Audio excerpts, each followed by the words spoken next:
Hi everybody, welcome back to my channel Hobbies Diary, and I am Satyam. So welcome. If you are new to this channel, then I would really request you to please subscribe to my channel and also watch this video till the end so that you can get to know what we are creating today. I'm going to be making a 3D vintage tree, and this tree can completely change the look of your home. So this is something that is kind of like a room decoration, but it can also serve as something which looks really pretty, and at the same time it just holds on to your eyes. So if you want to know how we can do this at our homes without even using much material that we get from outside, since it is quarantine and we don't have the access to a lot of materials, then this is the right tutorial for you. All that we need in this tutorial is some cardboard and your scissors and your Fevicol. That's the only thing that we require. So if you want to know how we can do this and achieve the same look at our home with using a simple technique called layering, then please watch this video to the end. And if you liked it, don't forget you can give this video a big thumbs up and also comment your views down below in the comment section. Please share this video with your friends if you think that it was credible, or if you feel that this video can reach out to a lot of more people. And that's quite about it. I'll not take much of your time, and let's go into the video.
watching this video, guys. I hope you did like it, and if you did, don't forget you can give this video a big thumbs up and also comment down your views below in the comment section. If you think that this video could have been slightly better, or you have certain suggestions or feedbacks to put in, then don't forget you can comment them down as well.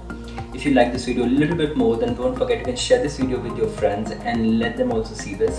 And as well, if you want some new DIY creative projects at your home, then don't forget you can subscribe to my channel, hit the bell button, and we'll stay connected.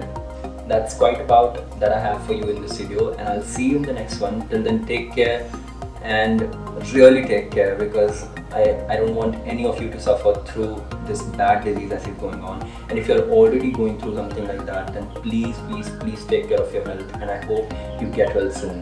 That's all, and see you in the next one.